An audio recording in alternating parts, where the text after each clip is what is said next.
Job's debate with his friends will not be polished in its manner. We shall have an opportunity to see it unfold. In the second prose section, after the lengthy speeches are finished, God will say that Job, unlike his friends, Elihu is not mentioned, has spoken correctly of me. 42:7 and 42:8.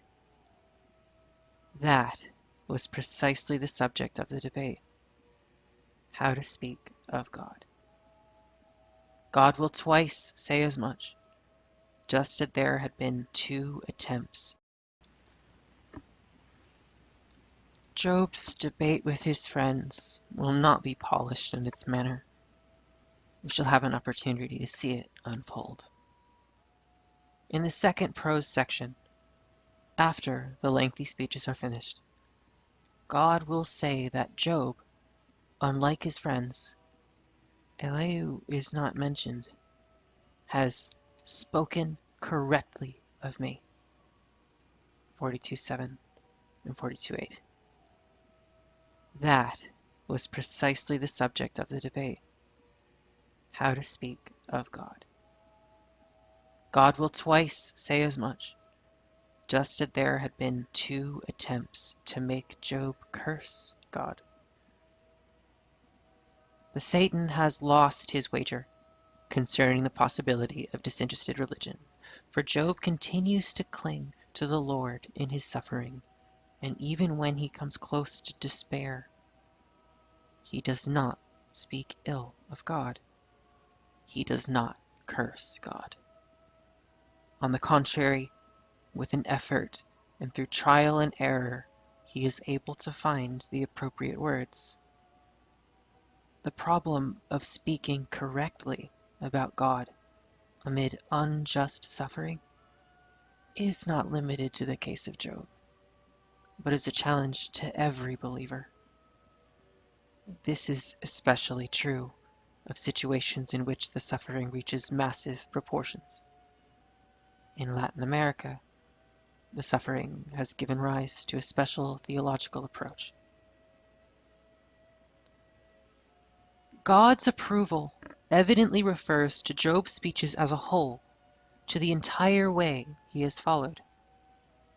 As we shall see, these speeches do not lack for bold expressions that spring from the depths of Job's suffering and from the torment he feels at not being able to understand what has happened to him. But these bold expressions do not prevent God's agreement and approval. God does not accuse Job either of sin in his earlier life or of blasphemy in what he has said. This is a first surprise for Job's friends, who had been convinced they were defending God against Job. God has won, this time for good, the wager that the Satan had made with God. It is significant that the Satan does not reappear in the final prose section. Furthermore, if the friends, attached as they are to their own teaching and certainties, thought that they could interpret God's words as favoring their point of view, God now eliminates this possibility once and for all. God says to Eliphaz of Teman, "I burn with anger against you and against your 2 friends. They have not known how to speak correctly of God, and God therefore orders them to offer animals as burnt offering for their fault." Furthermore, in a second and even greater surprise for these conceited theologians, God tells them that only the intercession of the upright Job can save them from punishment. They are to offer their sacrifices, while Job prays for them. God will hear his prayers, and not punish them as their folly, Nebalah, deserves. 42:8. The author here displays once again the biting humor that enables him to underscore the message he wants to get across. Those who claim to be God's defenders are now the accused.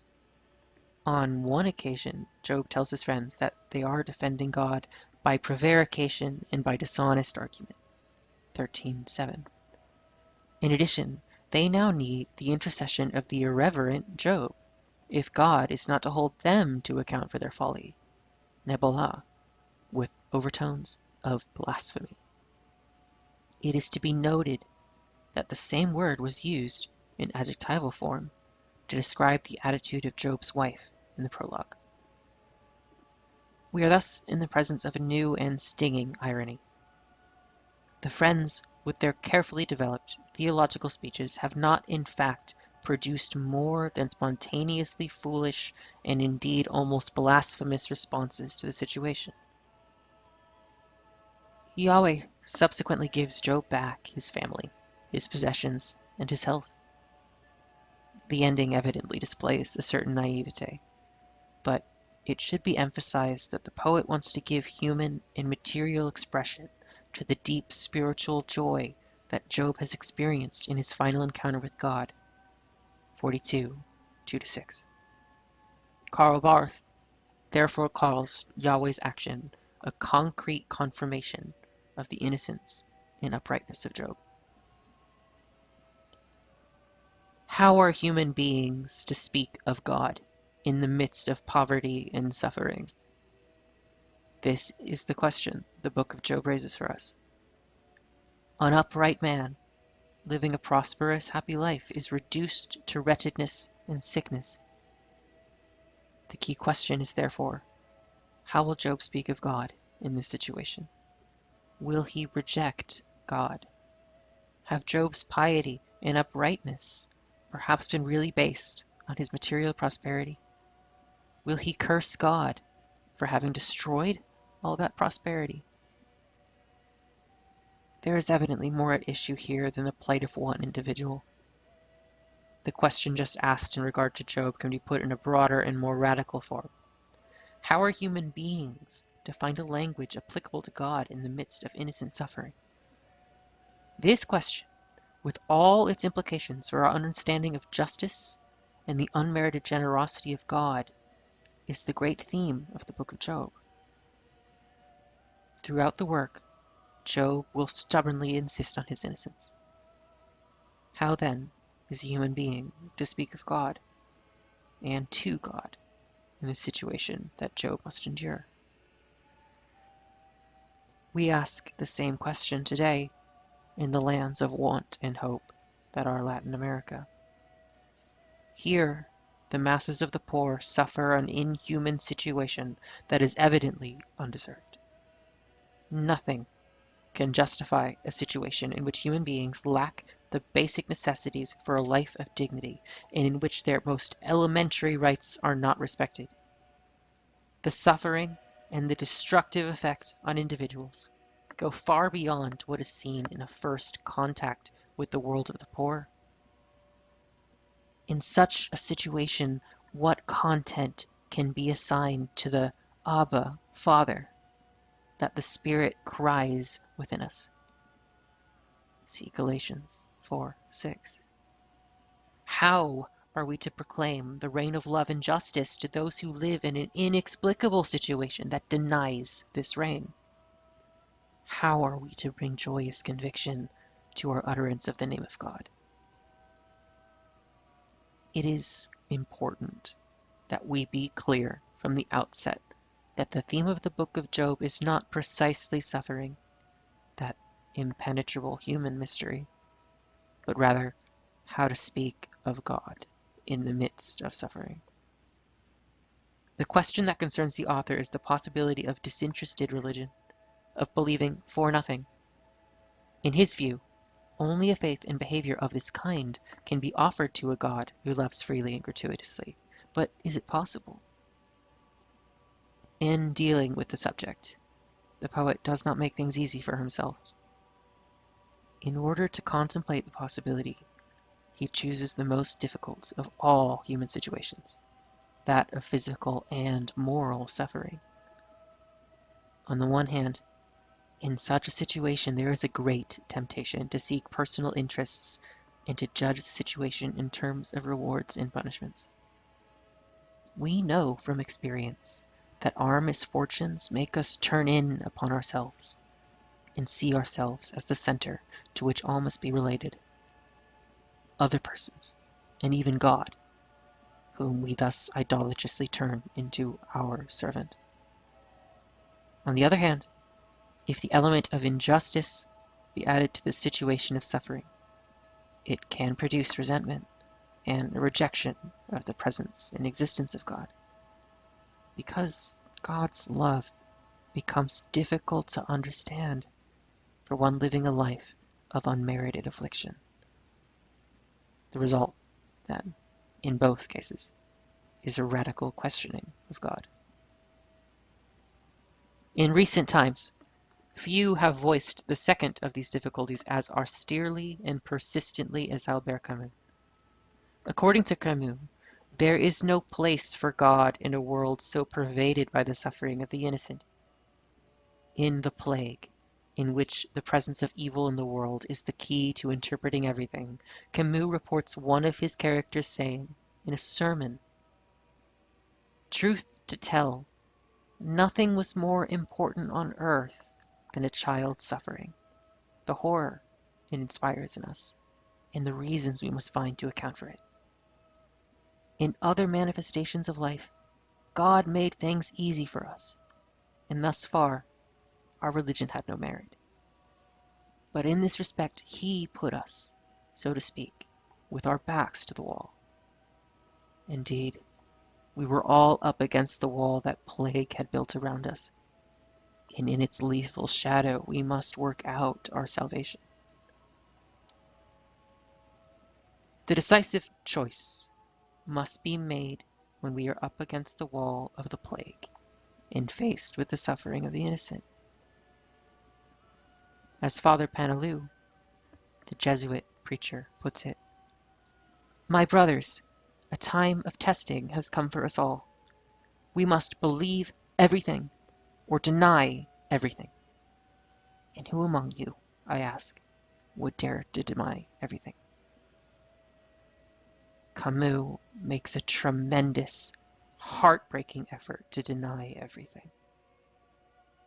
In his play, The Misunderstanding, an unfortunate mistake leads to the murder of Jan by his mother and his sister Martha.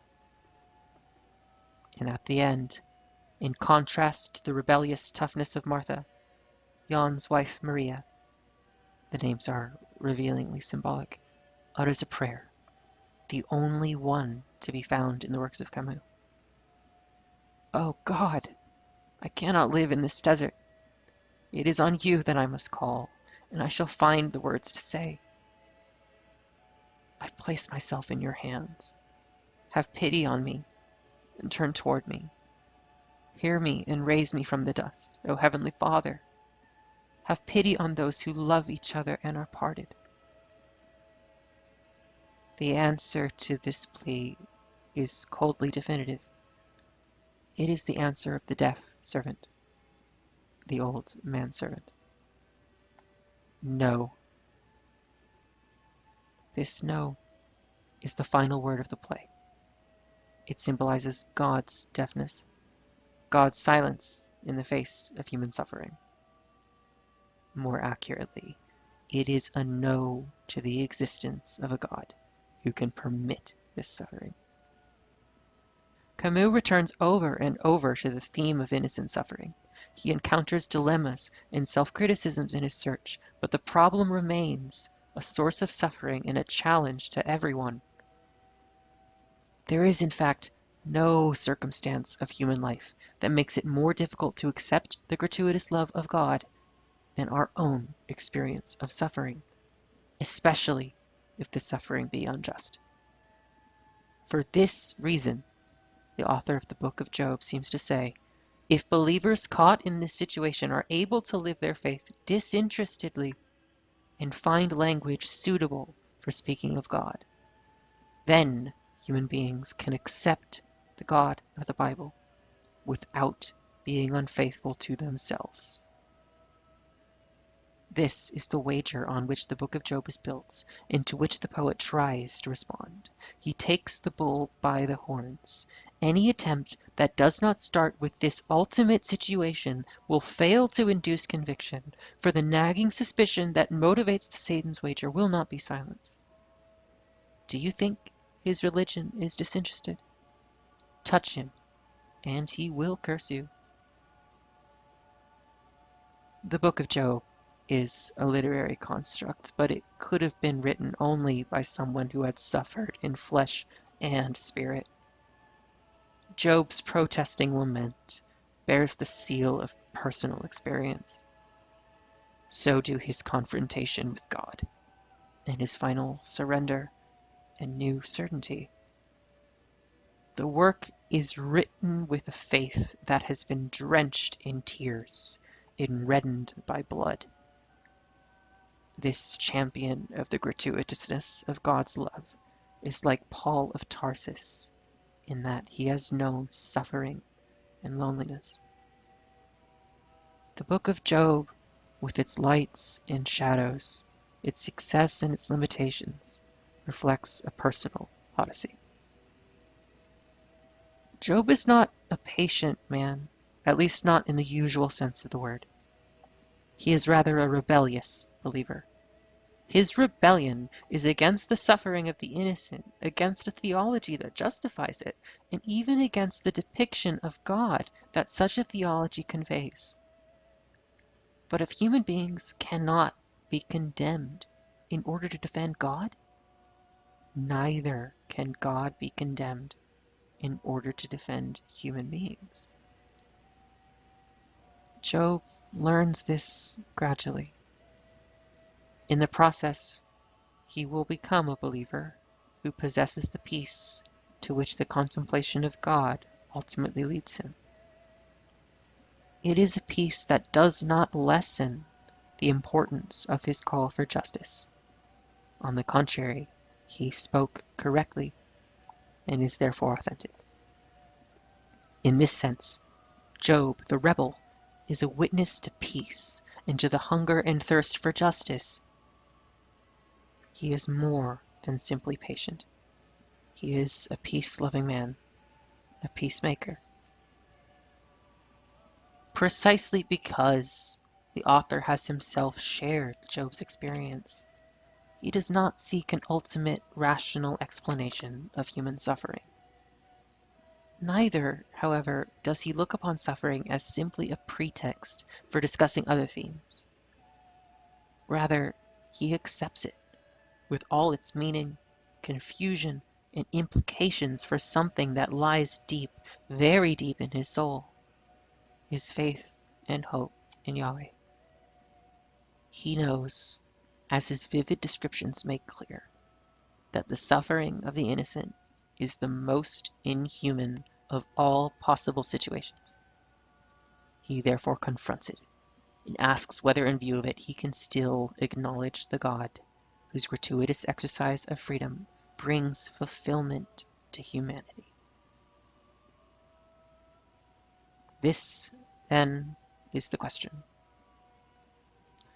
Are suffering human beings able to enter into an authentic relationship with God and find a correct way of speaking about God? If the answer is yes, then it will be a priori possible to do the same in other human situations. But if the answer is no, then it will be irrelevant that persons living in less profound and challenging situations appear to accept the gratuitousness of God's love and claim to practice a disinterested religion. Human suffering is the harsh, demanding ground on which the wager about talk of God is made. It is also that which ensures that the wager has universal applicability. A comparison with another famous wager, that of Blaise Pascal, may shed some light here. In Pascal's case, the wager has to do with the existence or non-existence of God. The question Pascal asks is, which will you choose? In Job, the choice is between a religion based on the rights and obligations of human beings as moral agents and a disinterested belief based on the gratuitousness of God's love. Pascal employs a crystal clear almost mathematical logic in responding to the questionings of the modern mind and the first manifestations of unbelief. In Job, the challenges arising from the suffering of the innocent are met in a torturous trial in which progress is made through a series of violent jolts. Pascal warns that a choice must be made between unbelief and God, and points out that not to choose is to choose. You must wager. There is no choice. You are already committed. In Job, the choice is between a religion that sets conditions for the action of God and applies a calculus to it, and a faith that acknowledges the free initiative at work in God's love. To make no choice is to live in despair or cynicism. As Pascal sees it, modern men and women have to understand that belief in God is to their advantage. Since you must necessarily choose, your reason is no more affronted by choosing one rather than the other. Let us weigh up the gain and loss involved in calling heads that God exists. Let us assess the two cases. If you win everything. If you lose nothing. Do not hesitate then. Wager that he does exist.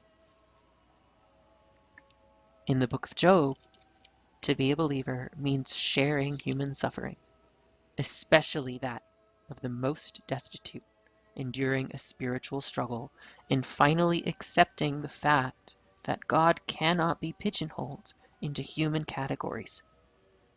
In Pascal's wager, he addresses human beings who are proud of their reasoning powers, and he tries to make them see how limited these powers are and how great is their need of God. Concentrate then, he urges his supposed interlocutor, not on convincing yourself by multiplying proofs of God's existence, but by diminishing your passions. In Job, there is question of telling the innocent who are beset by unjust suffering that God loves them, and that their legitimate demand for justice for themselves and others acquires its fullest measure and greatest urgency in the universe of gratuitousness. Pascal issues his shrewd and subtle wager to unbelievers. The wager in Job thrusts with beautiful radicality into the world of non-persons. Pascal incisively confronts the winners of history. With tender compassion, the book of Job seeks out its losers. Pascal's wager is the first step in a fruitful theological line that even today meets the challenges of modernity. The wager in Job starts on, quote, the garbage heap of the city to look for a suitable language for talking of God. Situated as we are on the underside of history here in Latin America, it is the second wager that is ours, to speak of God from the standpoint of the poor of the earth.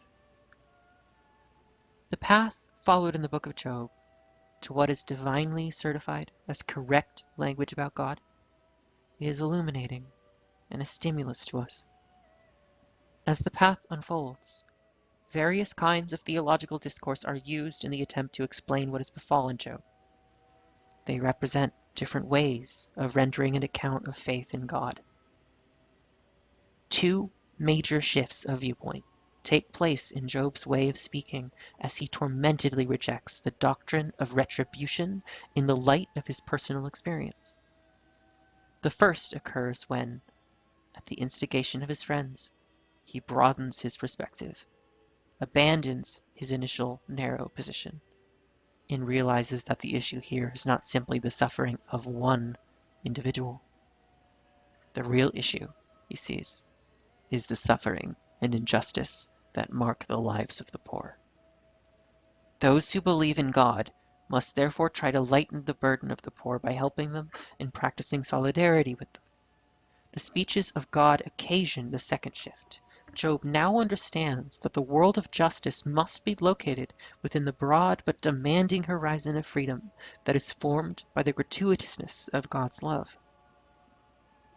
Two types of language thus emerge as the two closest approximations to a correct language about God: the language of prophecy in the language of contemplation.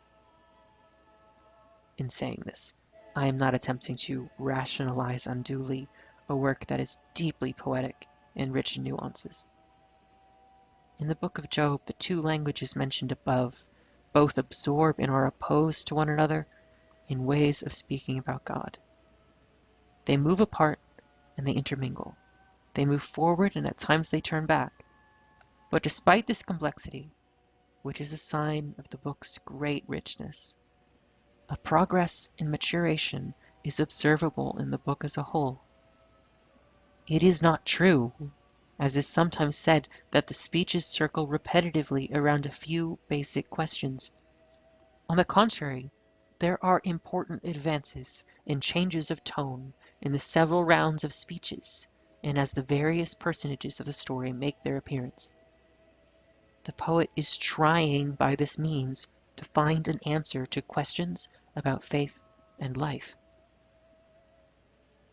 I wish to emphasize this element of gradual maturation as the book moves along. At the same time, however, I am aware that from some points of view, the initial question about speaking of God remains open. Indeed, it is too profound a question for this not to be the case. It must also be said that the question calls for answers at other levels, for in fact more than language is at issue. Talk about God presupposes and at the same time leads to a living encounter with God in specific historical circumstances. It requires, therefore, that we discover the features of Christ in the sometimes disfigured faces of the poor of this world. This discovery will not be made apart from concrete gestures of solidarity with our brothers and sisters who are wretched, abandoned, and deprived. But the mystery of God is not exhausted by its historical embodiment. The Apostle Paul tells us, "Now we see in a mirror dimly, but then face to face. Now I know in part, then I shall understand fully, even I, as I have been fully understood." 1 Corinthians 13:12. In this book, I am looking in a mirror and accepting the limitations the mirror imposes. These pages are inspired by the hope that a time will come when shadows and reflections disappear, and we shall see face to face, knowing as we are in turn known. Love, the virtue, that is, the power that will win out in the end, stirs us even now to a spirit of joyous thanksgiving for the gift of God's love.